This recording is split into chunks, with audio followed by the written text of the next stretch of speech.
नमस्कार,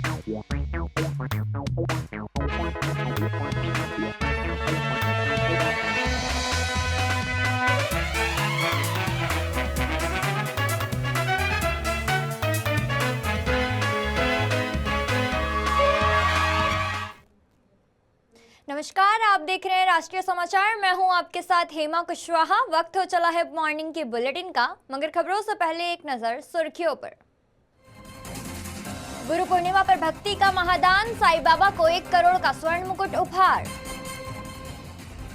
राम मंदिर ट्रस्ट में बड़ा बदलाव, नए सचिव होंगे जगदीश आफले।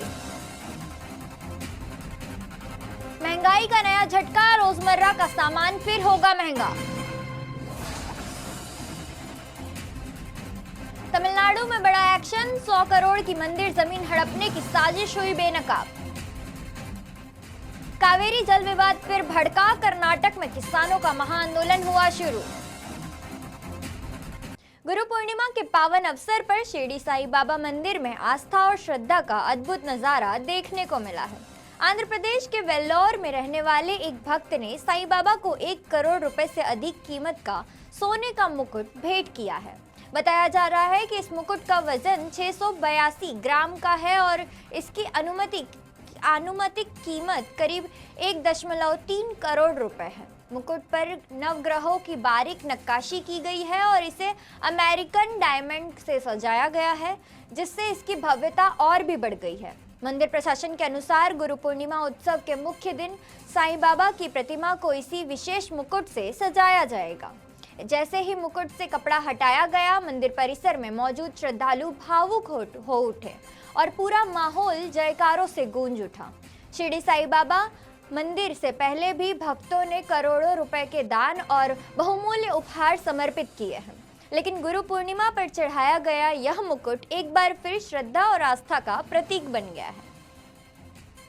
अयोध्या के राम मंदिर ट्रस्ट में बड़ा प्रशासनिक बदलाव होने जा रहा है। दान चोरी के मामले को लेकर चल रही चर्चाओं के बीच अब श्री राम जन्मभूमि तीर्थ क्षेत्र ट्रस्ट ने इंजीनियर जगदीश आफले को नया सचिव बनाने का फैसला किया है।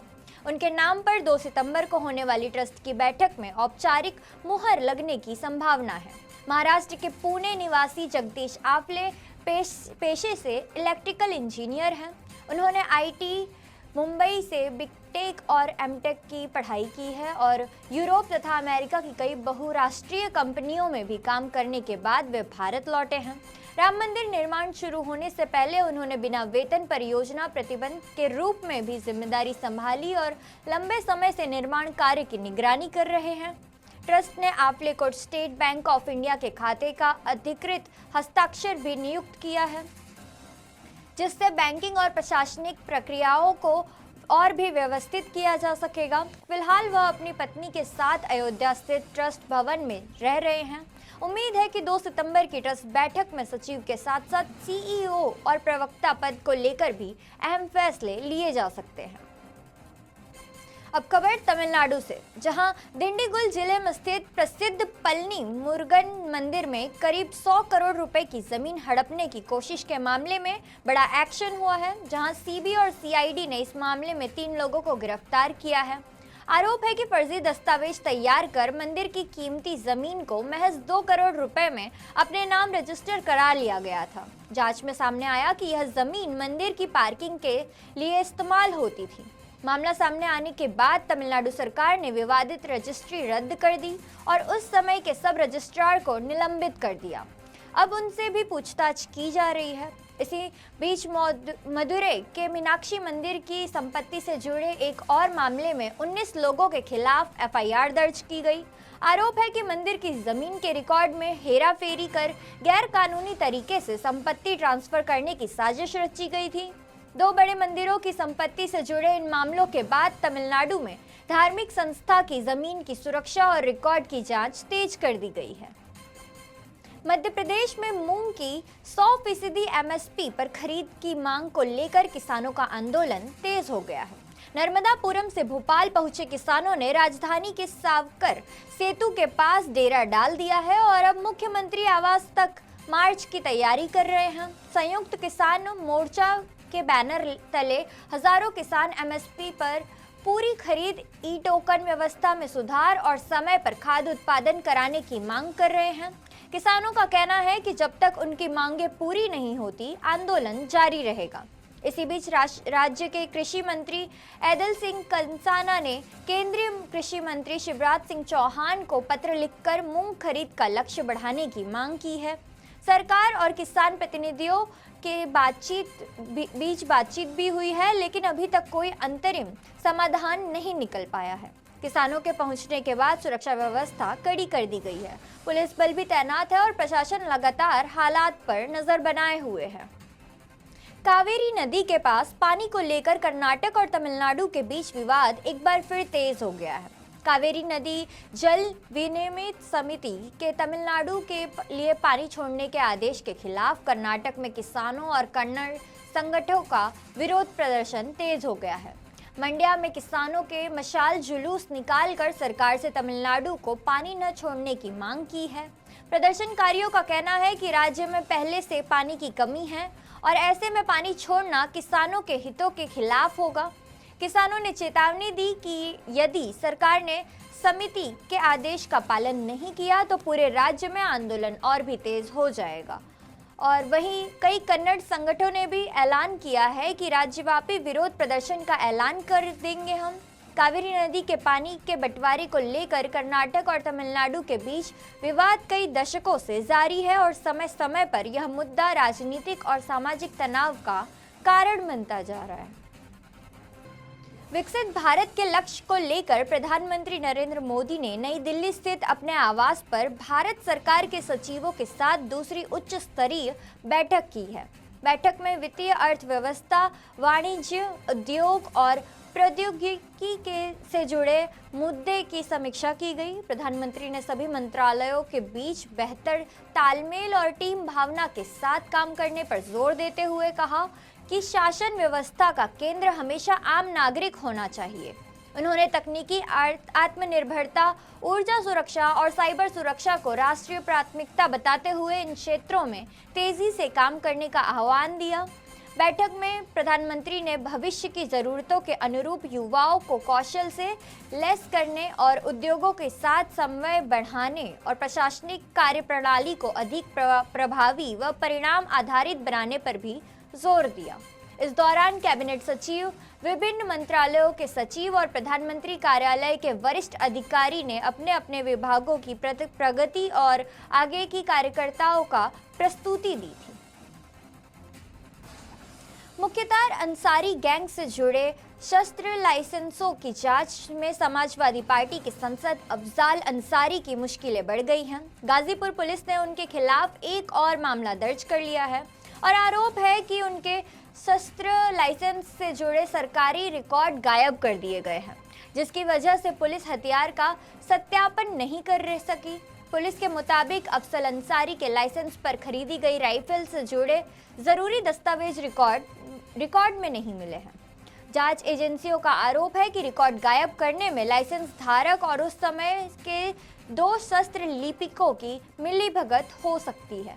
इसी आधार पर तीनों के खिलाफ भारतीय न्याय संहिता और आर्म्स एक्ट की धाराओं में केस दर्ज किया गया है। अफजल अंसारी के खिलाफ शस्त्र लाइसेंस से जुड़ा यह पहला मामला नहीं है। इससे पहले भी उन पर इसी तरह का अनियमितताओं को लेकर मामला और मुकदमा दर्ज हो चुका है।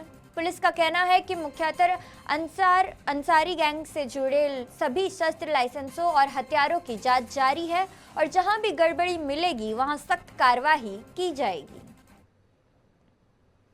जैसा कि आप अवगत हैं, जनपद गाजीपुर में जो IS 191 गैंग रहा है, उसके सदस्यों, उनके सहयोगियों और उनसे जुड़े हुए जो भी लोग थे, उनके नाम पे जो शस्त्र लाइसेंस निर्गत किए गए थे, उस पे जारी शस्त्रों का सत्यापन एवं उसकी जांच प्रचलित है। इस क्रम में सांसद गाजीपुर अफजाल अंसारी के एक लाइसेंस क्रमांक 1241 पे एक रिवाल्वर कई दशक पहले खरीदा गया था और एक उसी पे बेचा गया। ये दोनों ही खरीदने और बेचने की कार्यवाही अरुणाचल प्रदेश स्थित एक फर्म से की गई थी। उसके संदर्भ में जब सत्यापन किया गया तो पता लगा कि वहां से भी कोई इसका रिकॉर्ड नहीं मिल पाया है और जो जिला मजिस्ट्रेट कार्यालय में शस्त्र अभिलेखागार है वहां भी इससे संबंधित जो मूल पत्रावली है एवं क्रय विक्रय पत्रावली वो भी गायब है। इस संबंध में जनपद गाजीपुर के थाना कोतवाली पे सुसंगत धाराओं में सांसद गाजीपुर एवं जो उस समय शस्त्र लिपिक थे पटल पे, उनके विरुद्ध सुसंगत धाराओं में मुकदमा दर्ज किया गया है, जिसमें विवेचनात्मक कार्यवाही की जा रही है। महंगाई को लेकर आम लोगों के लिए एक और बड़ा झटका सामने आ सकता है। आने वाले दिनों में आपकी रोजमर्रा की खरीदारी महंगी हो सकती है। देश की प्रमुख कंपनी हिंदुस्तान यूनिलीवर लिमिटेड यानी HUL ने संकेत दिए हैं कि सितंबर तिमाही में कई जरूरी उत्पादों की सुरक्षित कीमतों में 2 से 5% तक की बढ़ोतरी की जा सकती है। इसका असर साबुन, शैम्पू, टूथपेस्ट, डिटर्जेंट, चाय, कॉफी, फेस क्रीम और अन्य दैनिक उपयोग की वस्तुओं पर भी पड़ सकता है। कंपनी के प्रमुख ब्रांड्स में Lifebuoy, lux, Dove, Vim, label और ताजमहल जैसे अन्य नाम भी शामिल हैं। कंपनी की CEO प्रिया नायर ने कहा है कि पश्चिम एशिया की स्थिति, मौसम और बढ़ती लागत को देखते हुए कीमतों में चरणबद्ध और संतुलित बढ़ोतरी की जा सकती है। हालांकि कंपनी का कहना है कि उसकी प्राथमिकता बिक्री की रफ्तार बनाए रखना है और ग्राहकों पर महंगाई का पूरा बोझ डालने के बजाय सीमित बढ़ोतरी ही की जाएगी। अगर यह फैसला लागू होता है तो सितंबर से रोजमर्रा के कई जरूरी सामान पहले के मुकाबले महंगे हो जाएंगे। रूस यूक्रेन युद्ध के बीच अमेरिका ने रूस पर दबाव बढ़ाने की दिशा में एक कदम उठा लिया है। अमेरिकी सीनेट ने रूस पर कड़े प्रतिबंध लगाने वाले बिल को आगे बढ़ाने के लिए पहला अहम कदम पूरा कर लिया है। इस प्रस्तावित बिल का मकसद सिर्फ रूस ही नहीं बल्कि उन देशों पर भी कार्रवाई करना है जो अब भी रूस से तेल, गैस और अन्य सामान खरीद रहे हैं।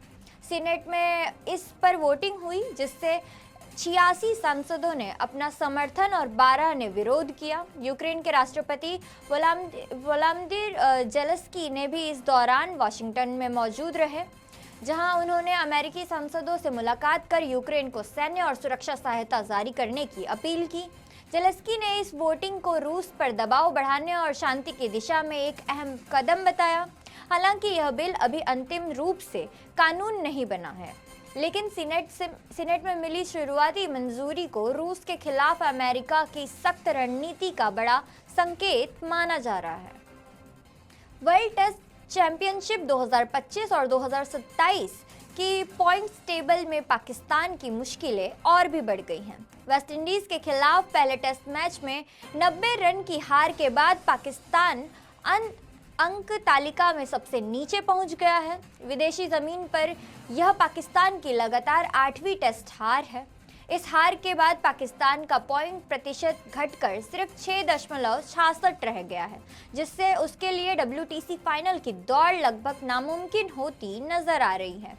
वहीं जीत के साथ वेस्टइंडीज ने अपने अंक प्रतिशत में सुधार कर लिया, लेकिन टीम अभी भी 8वें स्थान पर बनी हुई है। अगर भारत की बात करें तो टीम इंडिया 48.15% अंकों के साथ 5वें स्थान पर है, जबकि ऑस्ट्रेलिया 86.50% अंकों के साथ पहले, दक्षिण अफ्रीका दूसरे और न्यूजीलैंड तीसरे स्थान पर काबिज है। WTC के शुरुआती चरण में ही पाकिस्तान की लगातार हार ने उसके अभियान को बड़ा झटका दिया है, जबकि बाकी टीमें फाइनल की दौड़ में अपनी स्थिति मजबूत करने में जुटी हुई है। तो ये थी अब तक की खास खबरें, और खबरों के लिए देखते रहिए राष्ट्रीय समाचार। तब तक के लिए नमस्कार।